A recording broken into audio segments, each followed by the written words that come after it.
aumentando ou ainda duplicando, né, uma célula de gordura. Mas quando você faz uma lipoaspiração, é bem agressivo o procedimento. Você tira ali uma quantidade de células de tecido adiposo dessa região onde você quer diminuir o volume, né? O grande problema é que o que a gente tem hoje já são estudos mostrando que, como a energia que você está consumindo e se a sua alimentação se mantiver da mesma forma, o seu corpo vai continuar procurando um local, uma célula de gordura para reservar energia, né? A gordura é reserva energética. A causa não foi mudada. Não. Então você faz algo temporário, que você tem um resultado ali estético que pode até te agradar, te interessar, mas o risco é, o que a gente tem é que hoje a gente sabe que existe um aumento de gordura visceral pós-cirurgia de lipoaspiração, se o hábito alimentar permanece. O que é a visceral? É nos órgãos. Você começa a depositar gordura nos órgãos. Então, já existem bastantes trabalhos, na verdade. São muitos trabalhos trazendo para essa... Porque o corpo está fazendo o quê? Porque o corpo, na verdade, ele vai procurar. Energia em algum ele vai lugar. procurar. E por que não no mesmo lugar que foi Porque tirado? você tirou a célula. Você tirou o tecido. Não tem uma informação para armazenar lá. Você vai armazenar onde tiver. Você tirou a célula, você vai lá, você não vai colocar, você vai redistribuir. Entende? Você vai engordar onde, por exemplo, ainda tem célula. Então, quem engorda depois de uma cirurgia de lipoaspiração, ela engorda onde tem célula remanescente, braço, costas, então você vê às vezes rosto. A pessoa com uma cintura fina, por exemplo, e um braço maior, né? Ou desproporcional, você vê em quantidade de tecido. Quando a gente vai fazer a adipometria numa pessoa que fez lipoaspiração, ela é bem... ela não é válida, né? Porque você vai puxar e falar, ué, aqui tem, ali tem, aqui não. Tinha um professor que ele falava que o pessoal usa a cirurgia de lipoaspiração errado. Ele falava que eles queriam uma cirurgia de emagrecimento. Isso não existe. Exato, Então, não pense que lipoaspiração é cirurgia de emagrecimento. Muito bom. Né? A lipoaspiração, ela é uma cirurgia de correção de uma coisa. Por exemplo, você emagreceu. Sobrou uma gordura em um determinado local que, para você conseguir retirar, você teria que se desnutrir para isso. Exato. Não é válido. Aí a cirurgia é o melhor resultado. Por quê? Porque você não vai se desnutrir, você não vai se colocar no risco de desenvolver um transtorno alimentar, né? Ou um comer transtornado. É muito pior o risco de você fazer uma dieta, né, hipocalórica para chegar naquele nível de perder aquela gordura do que você simplesmente retirá-la.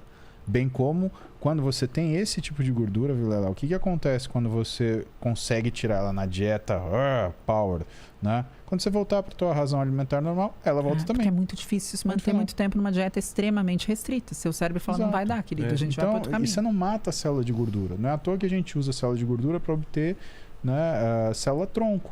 A gente nasce com 20 bilhões de células de gordura, se der tudo certo na nossa vida, a gente morre com 44. E uma vez que ela se divide, meu amigo, não morre mais, ponto final.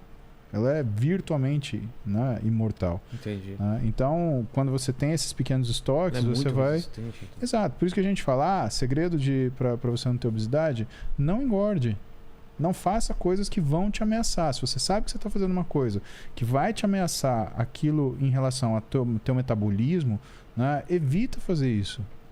O que a gente vê, às vezes... A gente fala muito mais em prevenção do que em tratamento, porque é complexo. E uma das coisas que a gente vê, por exemplo, é a pessoa marca uma lipoaspiração, ela está em maio, ela marca para julho.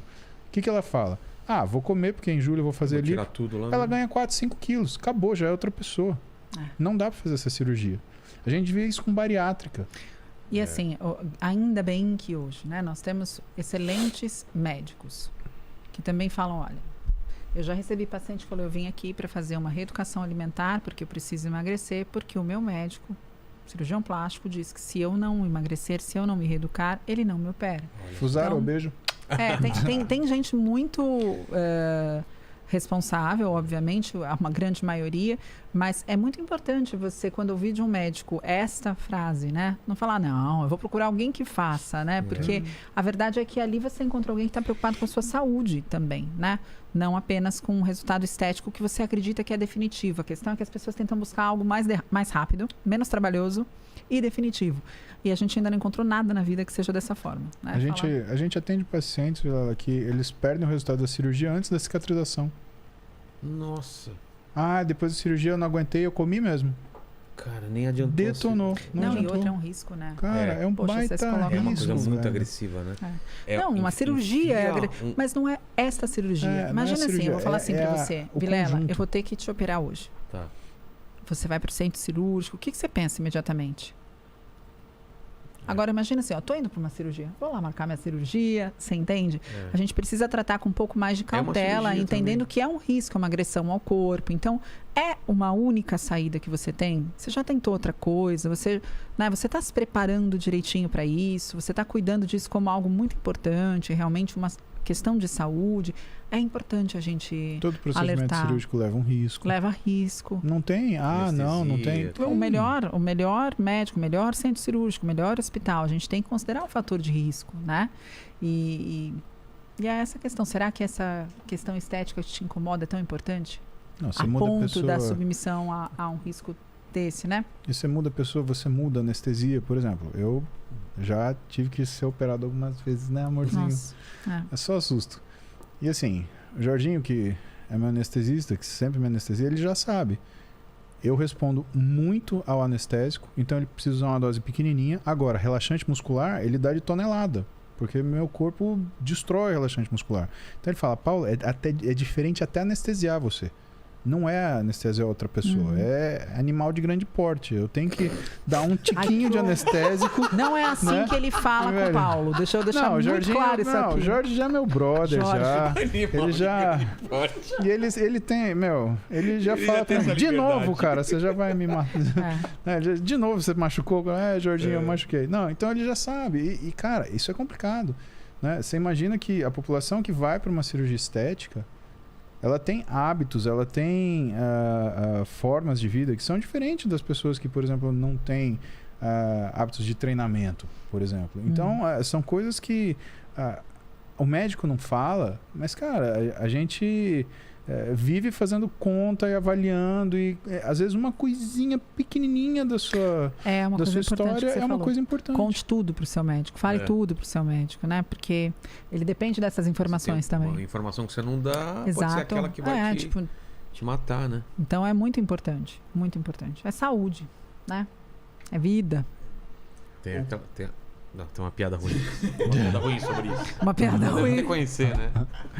Qual delas? Piada ruim de médico. O João Paulo Milesi, ele tá dizendo aqui, ó, direto de Londres, 1h34 da manhã. Nossa, acompanho esse casal top demais. Grande. Aí ele manda uma hashtag aqui, somos todos quinta série. Aí ele Grande pediu pra João. contar a história do carro, ela já contou, tá, João? Contei, não sei contei. se você... Vai ser cortada, vai ser retirada, mas eu já contei. Ela já foi editada durante a... já fiz aqui, Lene já é meu brother. E o Marco Oliveira, ele tá dizendo aqui o seguinte: pessoal, sou programador, 25 anos e com certeza sedentário.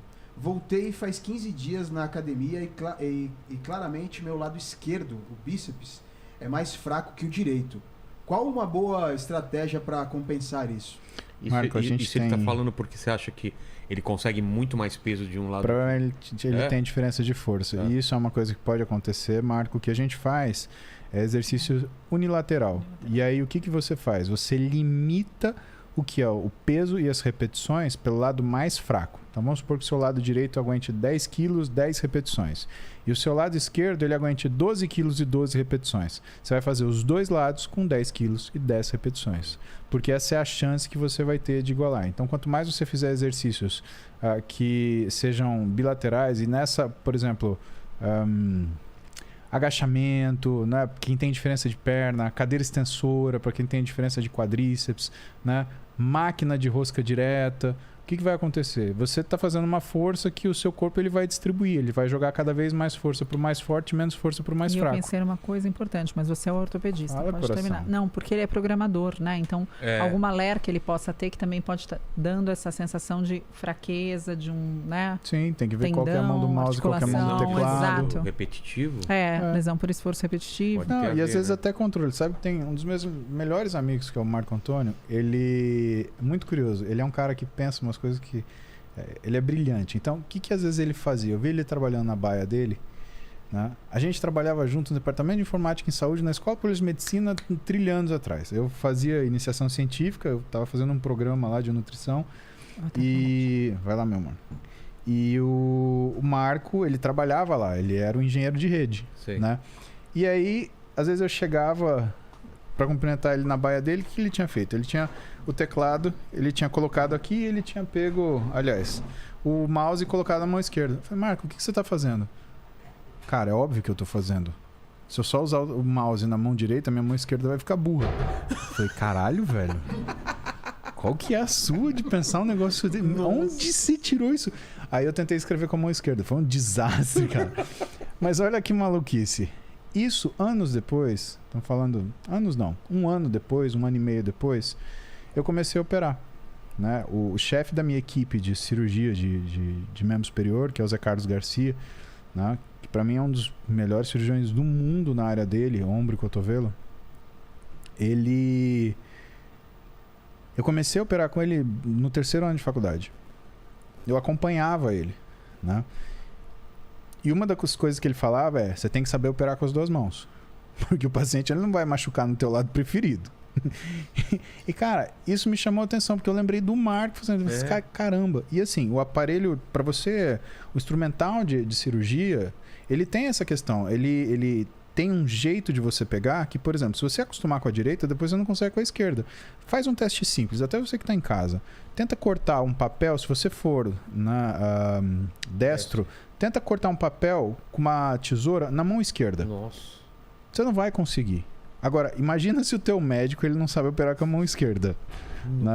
Saiu um pintinho aqui. Deixa pra lá. Então, isso foi uma das coisas que eu vi ele fazer e que me motivou a entender essa questão de bilateralidade que se reflete hoje no que a gente estuda de exercício. Né? Realmente, existem capacidades diferentes.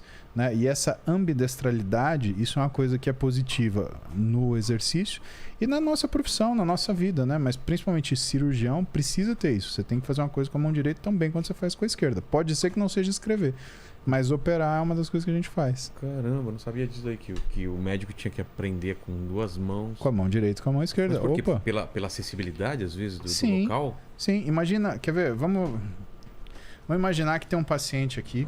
Vamos fazer isso. Daqui é a cabeça do paciente. Perdão. Pronto. Isso daqui é o corpo do paciente, tá bom? Então, vamos imaginar que eu estou fazendo uma cirurgia no peitoral dele. Tá. Então, eu estou operando com a mão direita. Que é a minha mão dominante. E tá tudo bem. Agora, pensa o seguinte. Cabeça tá para cá, corpo tá para cá, tá? E eu tô operando com a mão esquerda. Olha se eu tiver que operar com a mão direita. Mas se você virar de lado, você vai ficar por cima do paciente? Entendi. Você vai deitar em cima do paciente para poder operar ele. Você entende? Entendi. Então você tem que ter essa habilidade. Tem coisa que você vai ter que mexer aqui. Então, horário do jantar já uma das coisas que a gente faz... Cara, você sabe que cirurgia para mim era um treino. Então, o que eu ficava fazendo em casa, por exemplo? Quando o Zé Carlos me levou para operar a primeira vez. Eu ficava desesperado que eu tinha que controlar o instrumental. Né? Depois ele foi fazer artroscopia, ele me ensinou a fazer artroscopia, né? E hoje a gente vai partir para cirurgia robótica. Ele já é cirurgião de robótica, né? Já tem cirurgia robótica? Robótica? É sensacional, cara. Como que é? É maravilhoso. Você entra num... Você tem um pod... Artroscopia é a câmera. Com câmerazinha. Você entra com uma câmera na articulação. E vai vendo na tela. Isso. E a robótica? A robótica, você tem o paciente posicionado aqui, por exemplo, né? A cabecinha e o corpinho dele. Tá. E aí você tem o robô como se fosse os braços. E onde você fica? Você fica num pod. Nossa, onde você encaixa... Cara, é de filme. Você encaixa sua mão e você tá olhando num óculos o que o robô tá enxergando lá. E tem um delayzinho? Ou... Não, cara. É tempo real? É tempo real. Teoricamente, você consegue operar até a distância. Se botar um paciente, sei lá, em Paris, você do Brasil, você consegue operar se for robótica. Imagina. E aí, o que a robótica faz para algumas coisas? Ela, por exemplo, tira o tremor essencial. Estabiliza, né? Ela estabiliza. Você transforma um movimento fino, pequenininho, de milímetros, num movimento grosso. Então, você está vendo ali a pinça movimentar, a sua mão está fazendo um movimento de vários graus e vários centímetros, uma coisa grande, transformando uma coisa bem pequenininha. Pra você ter uma ideia, sutura de neurorrafia, é uma coisa extremamente difícil de fazer. É como se você estivesse dando ponto em pasta de dente. Uma boa analogia. Boa analogia. Cara, é isso aí. Pega a pasta de dente, joga na sua mesa. Vai lá, costura, filho. Vai. Meu Deus. com robô isso é possível. Você faz isso. Dá pra fazer na mão também com... aqui hoje, Cara. hein? Hoje tá mal... Você viu? A gente volta semana que vem. Mano! Hoje... É que vocês não ouviram aqui a porta... Vai sair o Bento Carneiro, vampiro brasileiro. Então, você consegue fazer isso com microscópio, evidentemente, mas assim, a gente usa robótica por quê? Porque é um negócio que... Tem uma sensibilidade né? Te falar o caso da minha mãe. Minha mãe teve câncer, né? E na hora que ela falou, eu falei, putz, doença ruim. Liguei pra Carlinha, que é a gineco dela. Carlinha, não, traz ela pra cá. A gente fez todo o diagnóstico. Uma semana ela tava operando e quem operou ela foi o João Manzano, que é um professor de cirurgia robótica, né? E operou com robô. Cara, câncer de endométrio, que eu lembro na faculdade, abria a mulher de fora a fora do abdômen e fazia revirava a pessoa inteira. A mulher, ela ficava semanas internada. Semanas. Uhum. O João operou ela em horas com o robô, tirou todos os linfonodos, tirou todos os tecidos, ele saiu da cirurgia e ele falou, sua mãe tá curada. Mano. Ela levantou no dia seguinte, a gente foi pra casa. Uhum. Aquilo que era semanas, 2 dias. Não, e a gente tá no começo dessa robótica. Imagina exatamente. Daqui 5 anos o quanto isso... Exatamente. Nossa. Tomara, né? O médico que atendeu minha mãe depois, o Dr. Fábio Cater, né? Que, olha que mundo pequeno, né? Ele foi meu preceptor na enfermaria de clínica médica. Eu olhei pra ele, ele olhou pra mim e falou, Paulinho? Eu falei, Fábio? Né? Que coisa que é o destino, né? Ele virou pra mim e falou assim, tua mãe tá curada. O João tirou tudo que precisava tirar. A gente vai ter que fazer químia porque a gente achou um linfonodo aqui que